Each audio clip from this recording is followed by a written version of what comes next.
नमस्कार दोस्तों, स्वागत है आपका सुनो कहानी चैनल पर।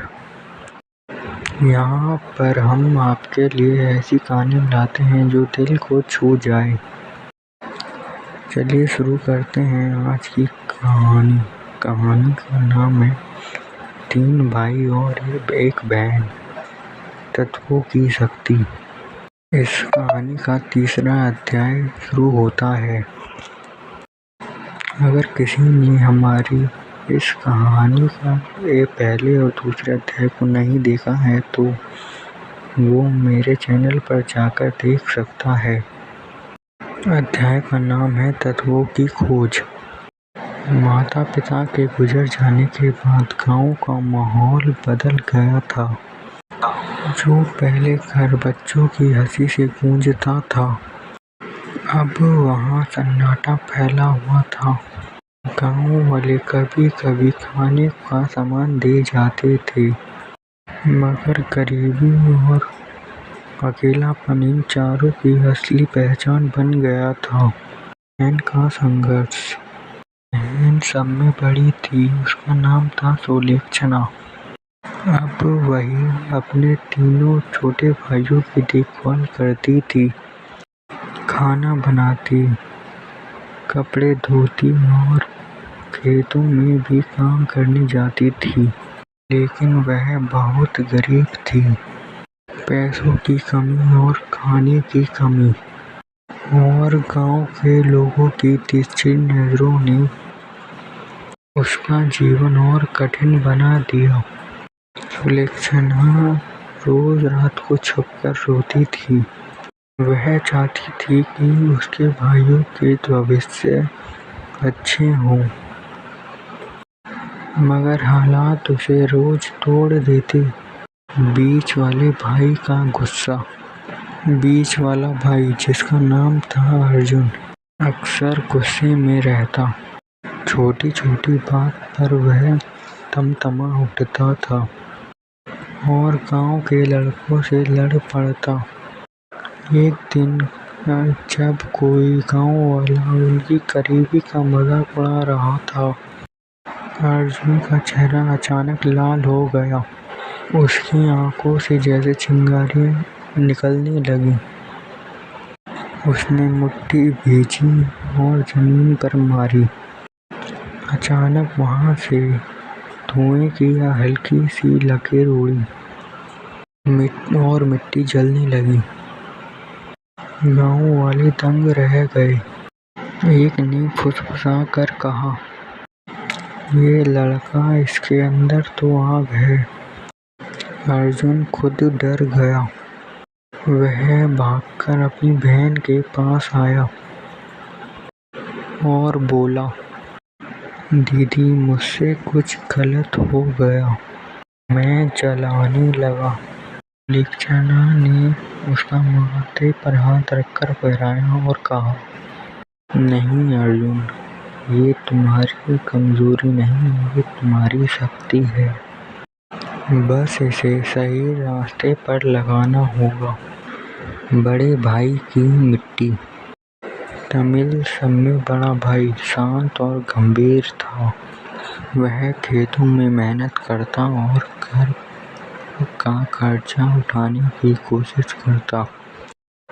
एक दिन वह खेत में हल चला रहा था। सुलेखना ने और उसके छोटे भाई ने देखा कि जैसे ही तमिल मिट्टी पर हाथ रखता, मिट्टी अचानक से मुलायम हो जाती और फसल हरी भरी दिखने लगती। गांव के बुजुर्गों ने देखा और बोला, ये तो धरती का बेटा है, इसके पास मिट्टी की शक्ति है।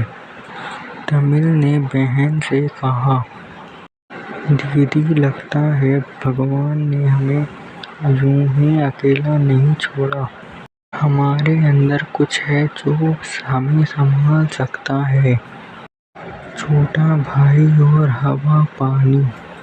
सब में छोटा भाई, जिसका नाम राघव था, वह अब भी बहुत मासूम था। उसे खेलना और उड़ती हुई तितलियों को पकड़ना और नदियों के किनारे बैठना पसंद था। एक बार वह घर से रोते-रोते बाहर भागा। तेज धूप थी, लेकिन जैसे ही उसकी आंखों से आंसू गिरे, बादल घिर आए। हल्की बारिश शुरू हो गई। हवा ठंडी हो गई।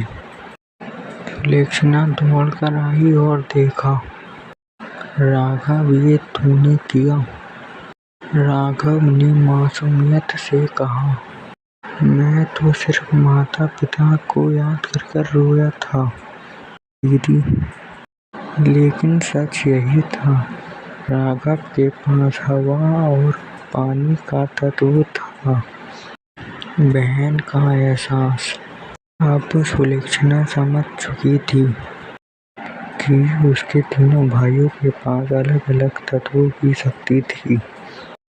तमिल के पास धरती की शक्ति, अर्जुन के पास अग्नि की शक्ति और राघव के पास हवा और पानी की शक्ति। लेकिन वह खुद, उसके पास कोई शक्ति नहीं थी।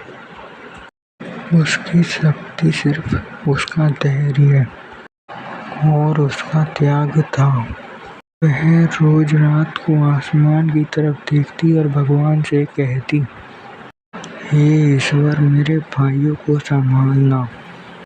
अगर इनके पास ये शक्ति है तो इन्हें सही रास्ता भी दिखाना। मुझे तो सिर्फ इतना दो कि मैं इनका सहारा बन सकूं। गांव में हलचल। धीरे धीरे गांव वालों को पता चल गया कि इन चारों के पास शक्तियां हैं। कुछ लोग डरने लगे, कुछ लोग ईर्ष्या करने लगे और कुछ तो ऐसे भी थे जो इनका फायदा उठाना चाहते थे। लेकिन सुलक्षणा ने अपने भाइयों को समझाया, तुम्हारी ताकत तुम्हारा राज है। अभी से सबके सामने मत लाना। ये वक्त आने पर ही इनका इस्तेमाल करना।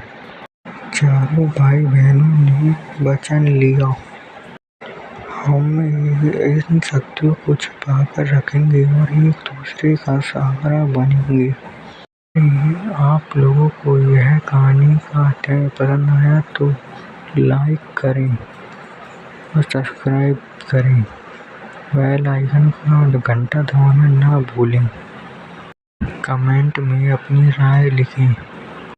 तो दोस्तों, यह थी आज की कहानी का अध्याय।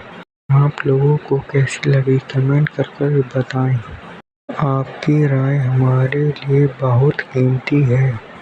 चलिए मिलते हैं इसकी कहानी के अगले अध्याय में। तब तक के लिए धन्यवाद। और हाँ, सुनते रहिए सुनो कहानी दिल से दिल तक।